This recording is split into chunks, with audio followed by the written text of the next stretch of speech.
Halo teman-teman.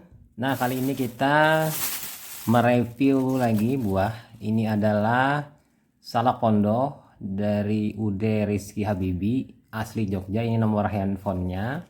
Nah, ini kita buka ya, salak pondok. Ini harganya satu bungkusnya 10.000 ya. Dan di sini variasi ukurannya. Menurut penjualnya tadi besar-besar, ternyata ada juga yang kecil ya. Walaupun ini yang paling besar dan ini yang paling matang. Jadi salak itu pertama kita melihat teman-teman ya berdasarkan warna. Kalau warnanya kuning itu matang, tapi kalau warnanya masih coklat gelap ini belum matang. Yang sebelah kanan belum matang, yang ini yang sebelah kiri sudah matang. Jadi kita tinggal melihat. Kemudian teman-teman untuk membeli salak, teman-teman tinggal pencet bagian ujung di sini. Bila di sini keras, berarti ini masih baru dan tidak busuk. Kalau busuk biasanya dipencet di sini lembek. Ya, ini screening saja untuk membeli buah salak. Nah, kemudian lagi teman-teman usahakan pilih yang warnanya kuning ya, jangan yang berwarna gelap seperti ini ya. Yang warna kecoklatan gelap ini masih muda, ini sudah matang. Jadi nanti kalau ini agak kelat, kalau ini sudah memang manis. Ini manis, ini agak kelat. Jadi beda ya. Walaupun pondoh tetap akan tetap terasa agak kelat ya. Nah, kemudian lagi teman-teman melihat lagi di sini beli juga teman-teman yang memang masih salaknya itu kulitnya masih segar dan tidak kering ya. Nanti akan kelihatan kalau kering itu berarti lama sekali dia dipajang atau ditaruh di tempat penjualan namun belum terjual. Nah itu ya, jadi membedakannya itu. Dan pastikan juga memang salak yang asli itu memang ada seperti ini, logo seperti ini. Walaupun sudah lumrah ya saat ini salak ini sudah dibudidayakan di masing-masing daerah dan tidak lagi namanya salak pondok, karena masing-masing daerah juga membudidayakan salak ini dan sudah berhasil memanen sendiri, sehingga ada salak pondok yang dicurai sudah ya, membelinya sudah tinggal ditimbang di kilo. Kalau ini kan sudah dalam bentuk pakai kantong ya. Nah, berdasarkan kematangannya tadi kita bisa melihat di sini ini lumayan matang. Kemudian yang ini masih belum matang. Kemudian ini lumayan juga belum matang. Nah, yang ini matang tapi tidak terlalu matang. Jadi yang inilah yang sangat tidak matang ya, ini warnanya masih gelap, dan ini dua-duanya sama ya, bersaing sama-sama matang, warnanya kuning. Oke, salak kita bahas mengenai itu, dan sekarang kita buka ya. Ini kan kita pencet di sini keras, berarti memang ini adalah tidak busuk ya di ujungnya, ini tidak busuk di ujungnya. Kalau kita pencet keras berarti tidak busuk di sini. Kalau sudah lama biasanya di sini busuk. Kalau sudah busuk ya sudah tidak bagus lagi salaknya. Dan dia mudah sekali dikupas kalau memang salaknya masih segar. Tapi kalau salaknya tidak segar lagi, dia dikupasnya agak-agak sulit. Dan hati-hati dengan mengupas salak ini, karena apa namanya, kulitnya ini lumayan tajam ya, bisa melukai kulit tangan ya. Oke, ini salaknya. Nah, sekarang kita tahu di sini salak itu di Indonesia populer ya. Mulai dari apa namanya, dari Pulau Sumatera hingga sampai Pulau Papua. Nah, juga ini ada yang mengatakan inilah buah snack fruit ya, karena memang sisiknya ini seperti sisik ular. Tapi rasanya ini selain enak juga ada manis-manisnya, asam-asamnya, dan ada kelat-kelatnya. Nah, di sini dan yang saya tahu salak yang unggul di Indonesia yang saya tahu Fondo, salak Bangkalan, salak Bogor, dan salak Bali. Nah, salak itu secara kesehatan, secara nilai gizi itu mengandung kalsium, kalium, fosfor, vitamin A, vitamin B, vitamin C, karbohidrat, protein, zat besi, dan juga dia mengandung serat ya. Jadi kandungan ini sangat diperlukan oleh tubuh kita ya. Nah, jadi apa saja manfaatnya bagi kesehatan salak bagi kesehatan? Oke, kita review satu persatu ya. Nah, kita buka ini. Nah, salaknya. Nah, ini bisa teman-teman buang atau makan saja, tidak masalah sih. Pertama, salak itu gunanya karena tadi ada vitamin A, berarti menunjang kesehatan mata.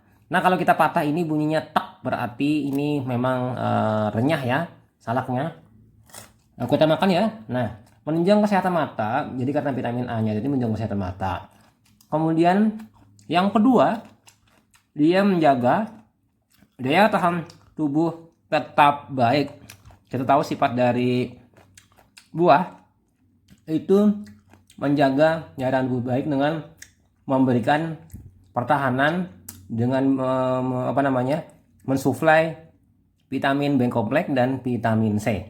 Dan juga dia bisa, yang ketiga itu adalah menambah stamina.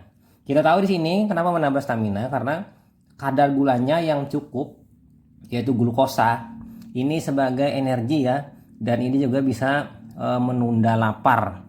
Kalau kita makan sebanyak 2 buah atau 3 buah, maka itu akan menunda lapar, terutama untuk orang-orang yang suka diet rendah karbohidrat, diet rendah lemak. Ini bisa alternatifnya dengan mengkonsumsi buah-buahan, salah satunya adalah salak. Kemudian lagi keempat, yaitu menjaga kesehatan jantung. Nah, kita tahu bahwa salak ini tadi saya sebutkan ada kalium.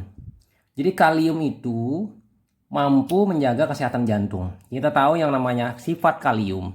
Kalium itu menurunkan tekanan darah. Sementara natrium menaikkan tekanan darah. Jadi dengan adanya kalium ini, dia sama halnya seperti belimbing ya, mampu menurunkan atau menjaga tekanan darah. Walaupun tidak se ekstrim belimbing yang mampu menurunkan tekanan darah lebih kuat ya dibanding ini ya salak. Kemudian lagi di sini juga dia memiliki kandungan antioksidan yang tinggi sehingga menjaga kesehatan dari pembuluh darah. Jadi pembuluh darah jantung itu lebih aman ya. Nah, kemudian lagi kita lanjut, apa lagi manfaat salak bagi kesehatan? Yaitu yang kelima, menghindari tubuh dari penyakit kronis. Oke ya, habis saya makan. Oke, jadi seperti ini konsepnya teman-teman. Apabila salak itu tua, bijinya berwarna coklat tua. Kalau ini tidak terlalu tua, bijinya tidak berwarna coklat tua. Ini coklat muda. Dan memang kalau bijinya coklat muda ini tidak terlalu manis atau ada asam-asamnya. Jadi kebetulan yang saya makan ini memang ada sedikit asam-asamnya. Jadi ini ya konsepnya, bahwa biji itu warnanya coklat, itu menandakan bahwa itu tua. Kemudian lagi apa kira-kira? Jadi menghindari tubuh dari penyakit kronis, bahwa salak itu memiliki antioksidan dan menghindari atau menghambat terjadinya proses peradangan di dalam tubuh. Nah, jadi oke juga ya terhadap jantung, kemudian juga kadar gula darah yang tidak terlalu tinggi. Ini bisa untuk teman-teman yang diabetes mellitus mengkonsumsinya, dan juga pas teman-teman yang mengalami stroke atau hipertensi sangat dianjurkan untuk mengkonsumsi buah salak ini, dengan catatan masih utuh memiliki gigi. Karena apa? Salak ini keras, sehingga orang-orang yang diabetes mellitus, stroke biasanya umur-umur di atas 45, 50 tidak lagi utuh giginya. Artinya giginya itu mungkin banyak yang sudah hilang atau copot ya, ompong ya. Nah, lalu di sini antioksidannya ini, si buah salak ini mencegah penumpukan sel-sel radang. Jadi sel-sel radang, sehingga dia sangat baik untuk mencegah penyakit kronis. Nah, kemudian apalagi? Dia salah satunya adalah menjaga kesehatan dari organ lainnya. Salah satunya adalah pankreas. Pankreas, jadi dia bisa meregenerasi sel-sel pankreas. Kita tahu pankreas ini sel-sel alfa beta. Sel-sel beta kan kalau langgaran itu menghasilkan insulin, sementara sel-sel alfa menghasilkan glukagon. Nah, keduanya ini setidaknya mampu diadakan restorasi perbaikan, sehingga insulin yang dibutuhkan tubuh mungkin akan terdongkrak atau mengalami perbaikan, walaupun tidak begitu signifikan, namun ada upaya perbaikan dari insulin karena ini adalah meregenerasi sel-sel pankreas.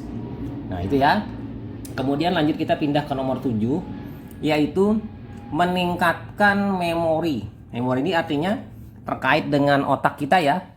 Berarti di sini salak ini sebagai buah yang mampu menaikkan ingatan. Karena di sini apa? Ada mineral, kalium, ya kan, mungkin ada juga pektin dan juga yang lain-lainnya yang memperlancar kemampuan kognitif atau memperkuat daya ingat. Jadi buah salak turut membantu mencegah terjadinya stres oksidatif. Mengenai stres oksidatif, teman-teman bisa mencarinya di Google apa itu stres oksidatif yang terjadi dalam tubuh, sehingga menyebabkan tubuh terhindar atau menurun risiko terjadinya penyakit di otak ya, neurodegeneratif. Degeneratif itu penurunan, neuro itu otak, sel-sel otak. Kemudian lagi yang ke-8, dia ini adalah mengontrol gula darah. Jadi gula darah kita tahu di sini tadi kan menyehatkan pankreas sehingga dapat menghasilkan insulin dengan baik. Oleh sebab itu gula darah mungkin akan cukup stabil karena kandungan dari pterosilben ya. Ini zat kimia yang mirip dengan resveratrol. Ini mampu melindungi sel beta. Sel beta Pulau Langerhans dari pankreas itu adalah sel-sel yang menghasilkan insulin, ya kan, sehingga mencegah terjadinya resistensi insulin. Berarti tipe 2 ya, DM tipe 2. Nah, kemudian apalagi kira-kira manfaat dari buah salak? Yang nomor 9 yaitu membantu menurunkan berat badan. Nah, kita tahu di sini buah salak ini dia memiliki serat ya, serat, sehingga seratnya ini kalsium, serat, antioksidan ya kan, karbohidrat dalam salak ini mampu menghambat ya penyerapan berlebihan zat makanan di usus, misalnya seperti lemak. Akibatnya karena lemak terhambat sehingga proses penyerapan lemak tidak banyak, akibatnya tidak menaikkan berat badan. Dan juga di sini karbohidratnya di sini juga untuk energi ya, dan antioksidan ini merawat sel-sel sehingga sel-sel mengalami penghambatan penuaan dini. Seratnya membantu memberikan rasa kenyang. Ya tadi saya sebutkan kan sebanyak 2 sampai dengan 3 biji sudah memberikan rasa kenyang atau penundaan kenyang apabila Anda mengalami keterlambatan dalam hal misalnya makan. Oke ya, yang terakhir mungkin di sini adalah menyehatkan pencernaan. Kita tahu di sini kandungan seratnya biasa, kayak serat-serat itu adalah biasanya seperti jenis-jenis tanin, savonin, flavonoid, ya kan, ini baik untuk pencernaan atau kesehatan pencernaan di saluran cerna, karena ini adalah senyawa-senyawa antioksidan tinggi yang baik untuk pencernaan. Jadi di sini dia bisa sebagai anti diare non spesifik yang tidak begitu kuat actionnya, namun dia dapat membantu menyembuhkan atau meningkatkan proses penyembuhan pada saat diare. Jadi disarankan untuk mengkonsumsi salak untuk membantu diare. Dan juga ada pada kasus tertentu yang salak ini mampu membantu proses pencegahan terhadap adanya sembelit ya. Sembelit ini susah berak ya. Nah, kira-kira itu saja teman-teman. Menurut saya sih ada 10 manfaat salak bagi kesehatan. Oleh sebab itu, saya sangat menyarankan teman-teman untuk mengkonsumsi buah-buahan untuk meningkatkan kesehatan. Kita tahu ada semboyan 4 sehat 5 sempurna, yang mana buah-buahan sangat berperan. Dan buah-buahan itu luar biasa manfaatnya. Dan buah-buahan itu harganya murah ya, murah. Rata-rata kisarannya mulai dari harga 5.000, 10.000, 20.000, 25.000 hingga 30.000. Kecuali hanya satu yang mahal. Buah apa itu? Durian. Durian yang paling mahal ya buahnya dibandingkan buah-buahan yang lain. Oke ya, itu saja teman-teman. Kita review singkat mengenai salak ya. Semoga memberikan manfaat bagi teman-teman. Dan jangan lupa jaga kesehatan teman-teman. Banyaklah mengkonsumsi air untuk menjaga ginjal. Dan banyak-banyaklah mengkonsumsi buah-buahan, sayur-sayuran agar teman-teman hidup sehat dengan kembali ke alam. Oke, sampai jumpa. Bye.